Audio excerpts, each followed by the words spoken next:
O outro evangelho que assombrou a igreja de Gálatas, aos Coríntios e outras igrejas registradas por Paulo, Pedro, João, Tiago e outros irmãos que, inspirados pelo Espírito, registraram os fatos daquele tempo. Nós também neste tempo estamos vivendo a era em que o outro evangelho também está entre nós.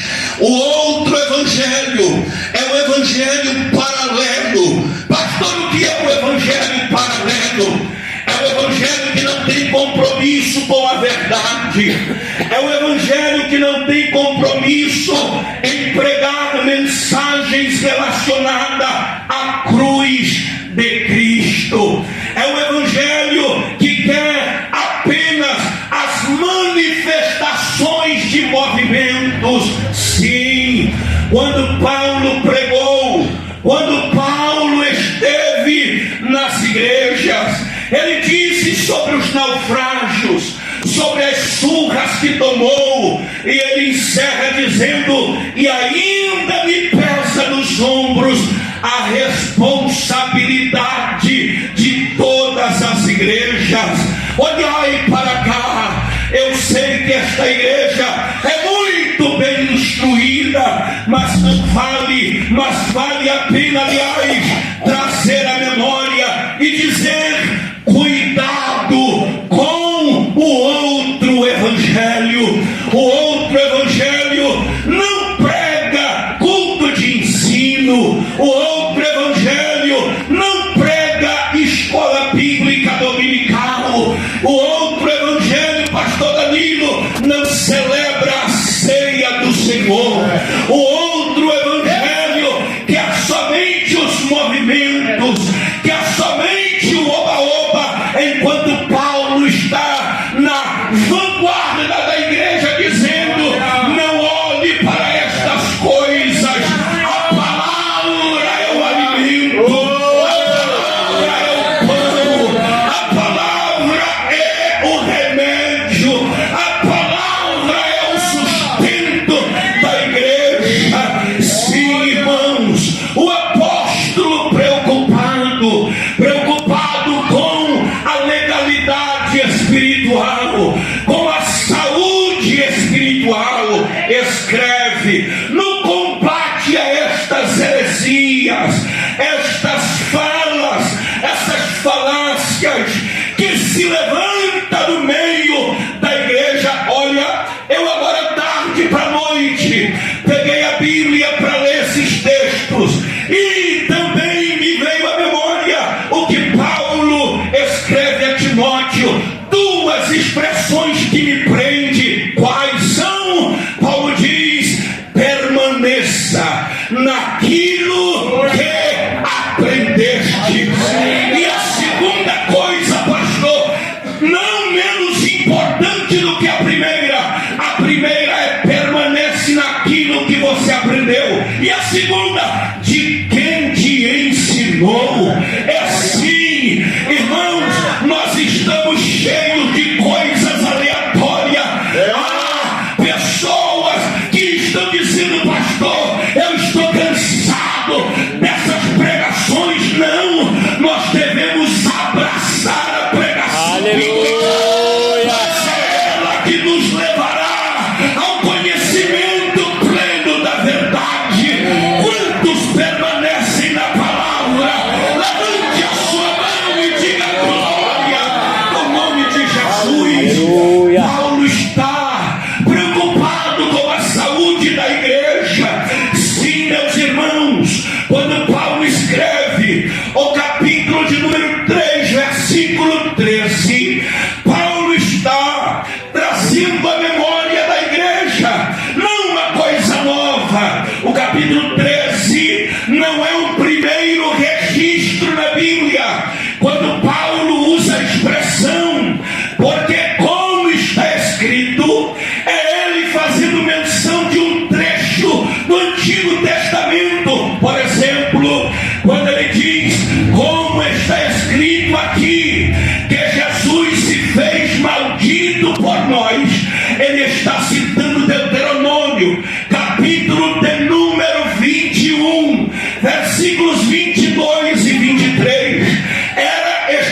ou jogado na porta de um duro como indigente.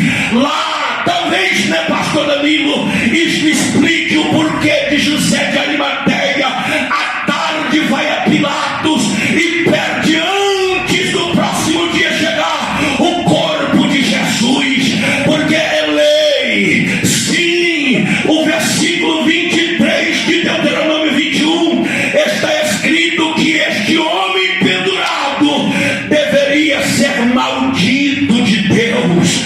Aliás, irmãos, olhe para mim aqui. A cruz para Cristo não foi uma escolha. A cruz foi o cumprimento da lei. A cruz não foi uma opção. Aliás, se a cruz fosse uma opção, talvez Jesus escolheria a guilhotina, o Coliseu, ser incendiado como luzeiro no poste, ou outra forma, porque a cruz cumpre Deuteronômio 21, 22, porque Paulo cita isto, porque nenhum dos vultos veterotestamentários, nenhum dos grandes homens que marcaram o Antigo Testamento conseguiu cumprir a lei. Ficavam barrados em alguma coisa, mas aí Jesus desceu na plenitude do tempo, aleluia, e veio cumprir a lei. Aleluia. Gente, vou lhe dizer mais uma vez, a cruz não foi uma opção. A cruz foi o cumprimento da lei. Pastor, por que é que Jesus morreu? Vou lhe dizer, Jesus morre, e vou falar devagar, e se valeram glória você vai dar. Jesus morreu porque sabia que nenhum de nós aqui seríamos capazes de morrer pelos nossos próprios pecados, acreditando que a nossa própria morte traria efeitos salvíficos. É por isso, pastores obreiros, que Jesus, Paulo dentro da prisão, Filipenses 2, do 5 ao 11 diz: de sorte que haja em vós o mesmo sentimento que houve também em Cristo Jesus, aleluia. que sendo em forma de Deus, não teve por usurpação ser igual a Deus, antes esvaziando-se da glória, tomando forma de servo, sendo encontrado como homem, se humilhou, sofreu, morreu em uma morte de cruz, pelo que Deus o exaltou soberanamente. O nome que é sobre todos os nomes, para que todos os joelhos, olha aqui, daqueles que estão no céu, na terra e embaixo da terra, se dobre, e que toda língua confesse. Pode levantar a mão.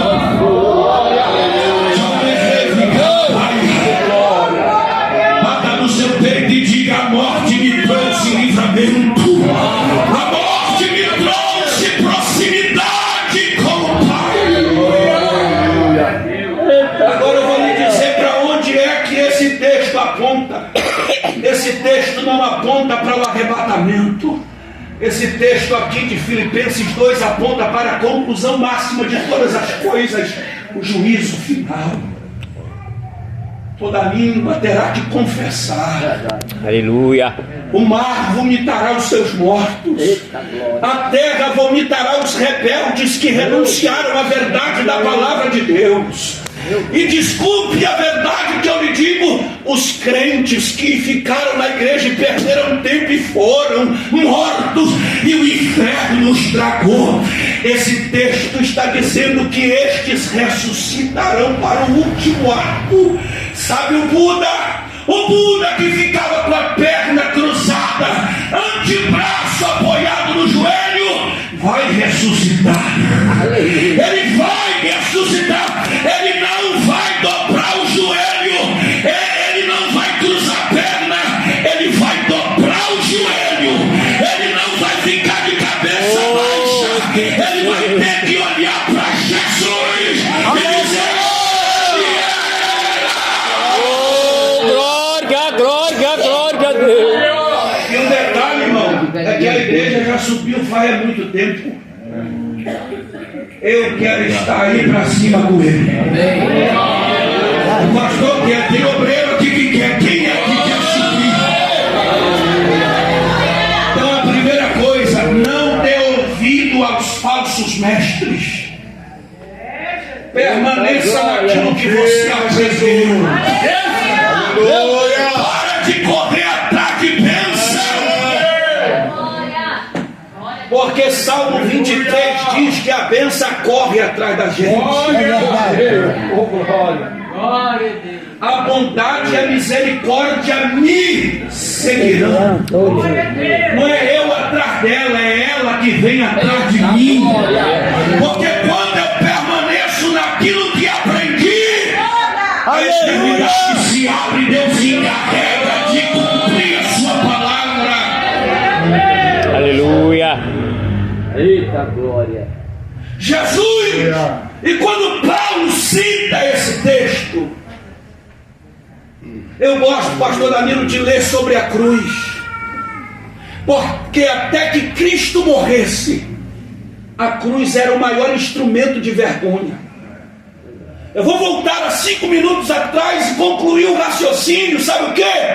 Se Jesus tivesse a opção de escolher, eu vou ser atrevido e dizer que ele não escolheria a cruz. Sabe por quê? A cruz era a morte mais dolorosa, mais vergonhosa, mais prolongada. E o detalhe, ele morria, mas o peso da vergonha ficava enquanto familiar ele tivesse, a vergonha do martírio estaria sobre ele. Depois que Jesus morre, irmão, aleluia, vergonha para Deus se converteu. Porque capítulo 1 da primeira de Paulo aos Coríntios 18, ele diz: porque a palavra da cruz é loucura para os que perecem, mas para nós que somos salvos é o poder de Deus. Nesse mesmo capítulo, no versículo 22 e 23, olha o que Paulo diz. Ele diz: o judeu pede sinal, o grego busca sabedoria, mas nós pregamos a Cristo crucificado, que é loucura para os judeus. Aleluia. No capítulo 2 da primeira aos Coríntios, ele disse: eu, irmãos, quando fui ter convosco, não fui com palavras sublimes e humanas, e nada me propus saber entre vós, a não ser senão anunciar a Cristo e este crucificado. Gálatas 2:20, ele disse: já estou crucificado com Cristo. E não mais vivo eu, mas Cristo vive em mim. E a vida que agora vivo na carne, vivo-a na fé do Filho de Deus, que me amou e se entregou a si mesmo por amor de nós. Gálatas 6:14, Paulo diz: mas longe esteja de mim gloriar-me, olha só, irmão, a não ser, isto é, eu tenho muitas coisas, mas eu fiz a opção de me gloriar somente nela, na cruz de Cristo, pela qual o mundo para mim está crucificado e eu para o mundo. Sabe o que o Paulo está dizendo em outras palavras aqui? Não quero negócio com o pecado, eu aceitei a cruz de Cristo. Tem alguém aqui que responsavelmente está levando a cruz, porque a cruz, olhe para mim aqui, levante sua mão direita, porque eu tenho uma palavra de Deus. A cruz não nos levará à perdição eterna. A cruz abriu o caminho e a porta dos céus para o mundo. Você pode dizer glória a Deus pelo sacrifício. Você pode dizer glória a Deus porque o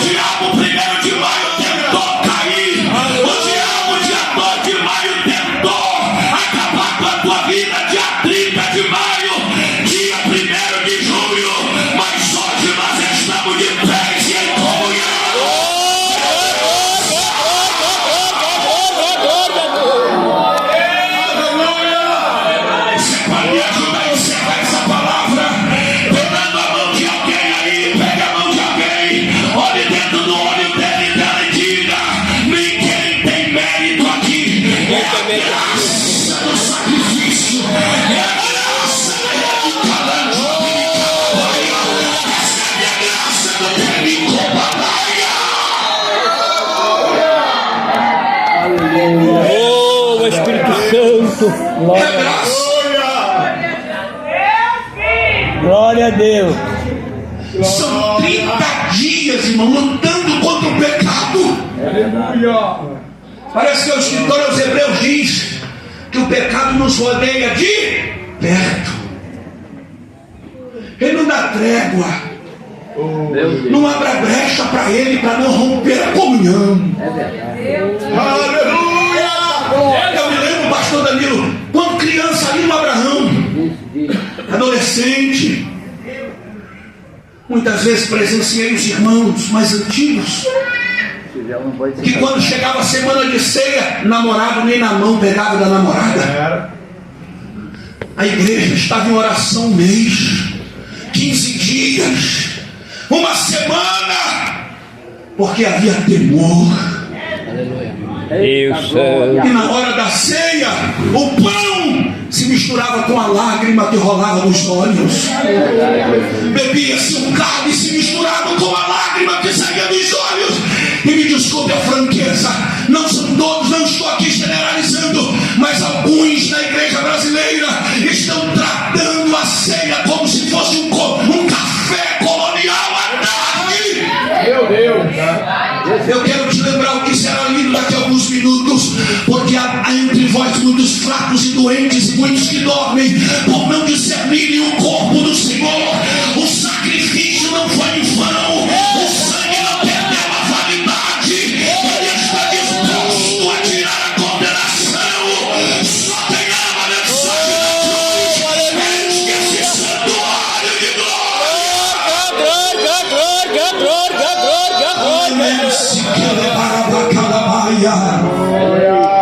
Oh, Espírito Santo. voltemos ao pé da cruz.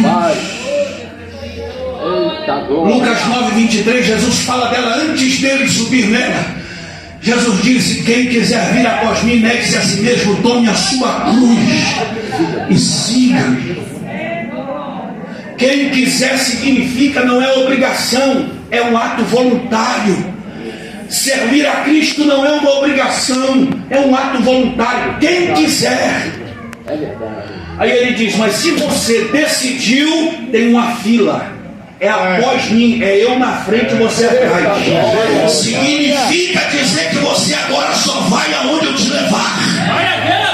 Você só fala o que eu colocar na tua boca. O teu nervosinho, o teu calo, a cruz pisou, estourou. Hoje mexeu com você, você vai brotar.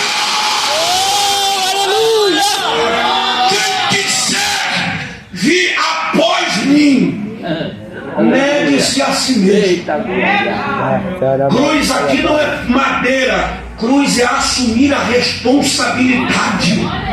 Eita glória. Voltemos a amar a mensagem da cruz. Um dos hinos sacros da harpa cristã, 291. Sim, eu amo a mensagem da cruz. Até morrer eu a vou proclamar.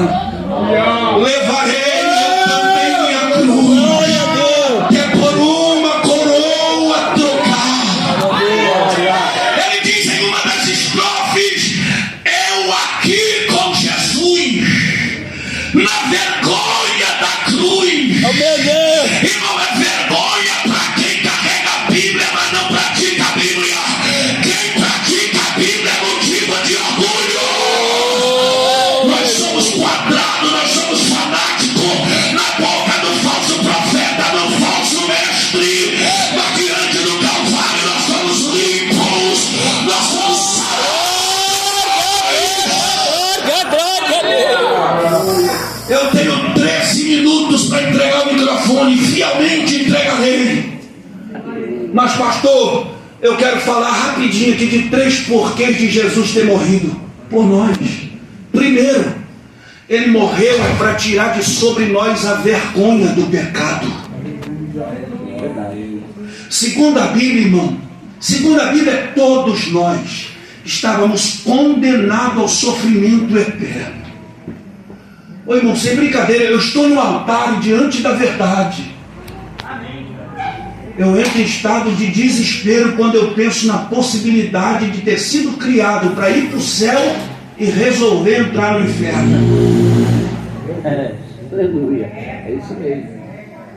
Eu ouvi um pastor um dia desse dizer que o céu está a 30 centímetros do meu coração, bem como o inferno a um passo de 30 centímetros à minha frente. Não fique pensando que só você, porque você é novo, nova, a morte não chega. Desse jeito. O inferno não tragará, bem como o céu não receberá. O céu receberá somente santos. Glória a Deus. O inferno vai receber outro tipo de coisa. Ô irmão, para você ver a praticidade proposta pelo pecado, o diabo aceita dividir você com o sagrado. O diabo aceita que você esteja na ceia hoje, mas pecando amanhã. Deus não aceita dividir a gente com ninguém. Vou dizer, Deus tem ciúme de cada um de nós. Eu vou lhe dizer mais uma coisa: o preço foi muito caro para ele jogar uma alma fora. Você vale o sangue que picou na cruz do Calvário. O pastor tem quase 2000 anos. E o arroz que a gente come tem validade. A carne passa da validade. Mas já tem quase 1990 anos que Jesus morreu. O sangue dele continua purificando, continua libertando. Só quem foi liberto pelo sangue, diga alguma coisa que glorifica.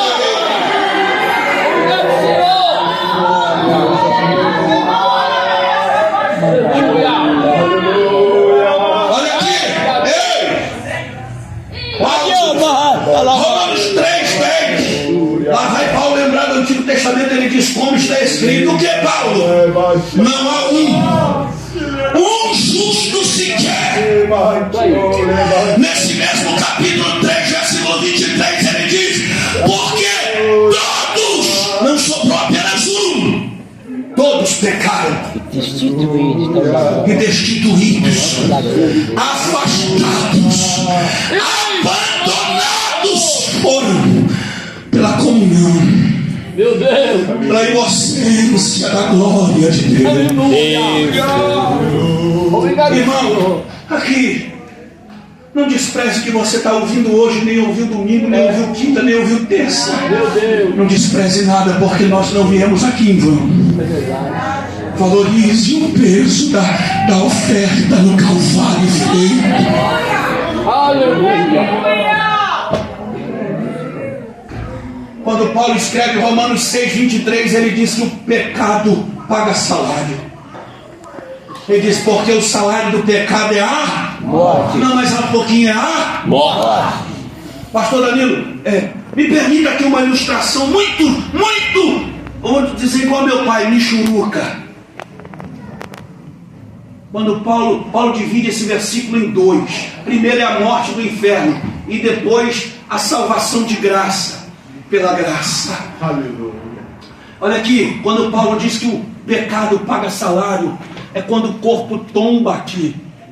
E ele não está falando, e detalhe, ele está escrevendo para uma igreja, significa que tem gente cantando, mas não tem certeza da salvação. Ele disse, ó gente, porque o salário do pecado é a morte. Vou simplificar tudo isso. Ele está dizendo, ó, quando o corpo cair e não for recebido pelo paraíso, a morte estará na porta da eternidade de dores eternas, com o envelope na mão. E quando o elemento abrir o envelope, está escrito: bem-vindo à morte eterna.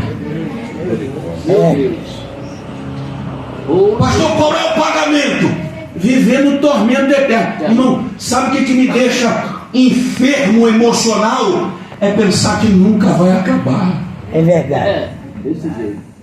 Antes de você pegar no sono, tenta entrar nesse negócio. Aleluia. Porque não seja crente porque sua mãe te obriga. Não venha como uma obrigação. Eita Deus. Chega aqui para dar o teu tudo, o teu melhor. diante de um homem que morreu como um cordeiro, mas é hoje um leão defensor da sua igreja. Aleluia. Ele diz que a morte será o salário pago pelo pecado. Ele põe uma vírgula e diz: gente, mas tem um negócio aí que alguém pagou o preço já. Aleluia! Mas o dom gratuito de Deus Aleluia! é a vida eterna em Jesus Cristo nosso Senhor. Eu vou repetir isso aqui, irmão, porque é pouco barulho para muita palavra. Porque o dom gratuito de Deus é a vida eterna. Apocalipse, João grita dizendo: lá não haverá dores, porque ele enxugará dos vossos olhos toda lágrima. Preciso te perguntar: quem é que vai entrar lá? Deixa eu ver. Deixa eu ver quem é que vai entrar lá. Não é pouco barulho para quem que é Deus, para quem que é o céu. Quem é batizado fala em línguas agora.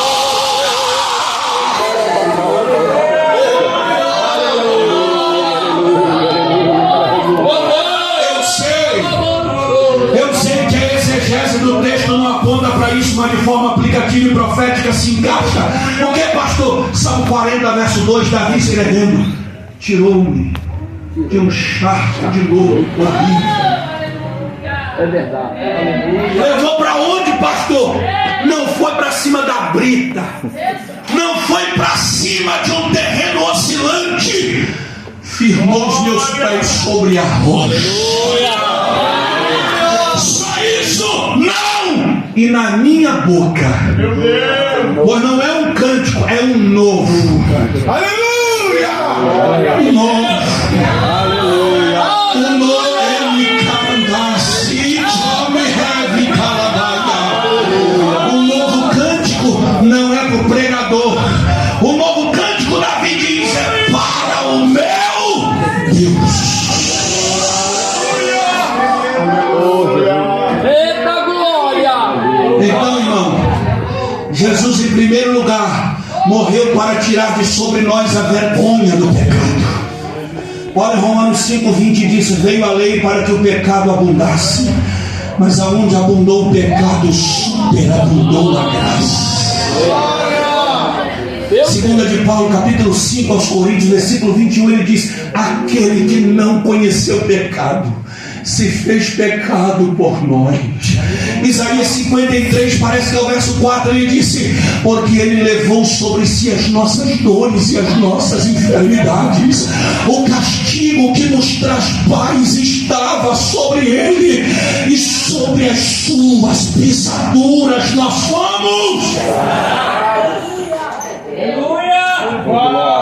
Eu concluo esse ponto dizendo: o pecado não tem poder mais sobre nós. Mas, pastor, quer dizer então que eu não peco, eu posso errar, mas não é pecado? Não, não é isso. Eu não estou dizendo que a gente não peca. O sangue de Jesus me livrou da morte eterna. Irmão, eu vou usar uma expressão que quase nunca eu uso, pastor. Qual é? Umas pessoas dizem que o diabo fica endemoniado. Quando ele vê um crente, irmão, lutando contra o pecado, chega uma hora que ele não aguenta e cede ao pecado. Mas aí vem a voz de Jesus no coração e diz: lê Mateus 6, versículo 6.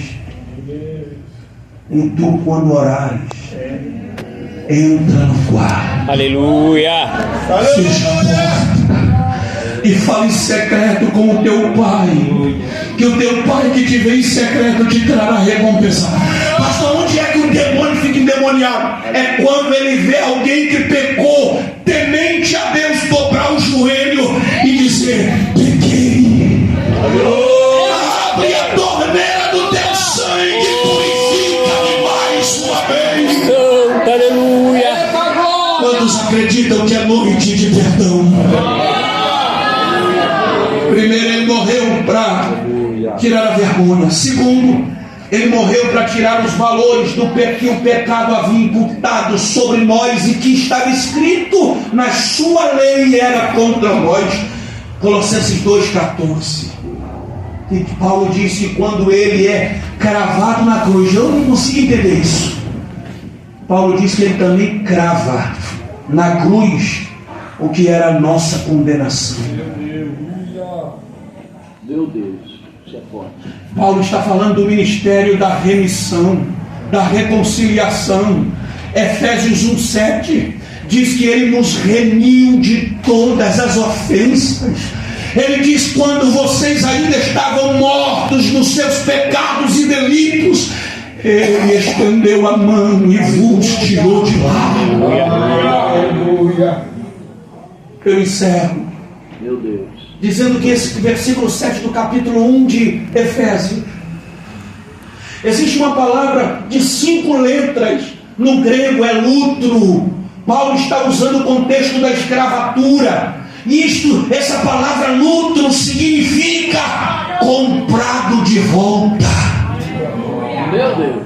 Pecado comprou no início. Eu pago com a sedução, e a mulher e o homem foram seduzidos e abraçados pelo pecado. Jesus, quando vai à cruz, ele diz: quanto é para o resgate do homem? Eu quero sangue. Ele diz: pois eu derramo meu sangue pelo homem.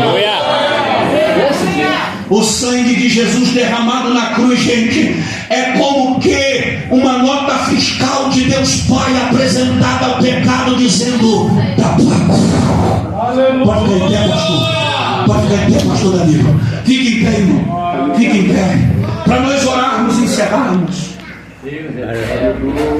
Oh, Espírito Santo, aleluia.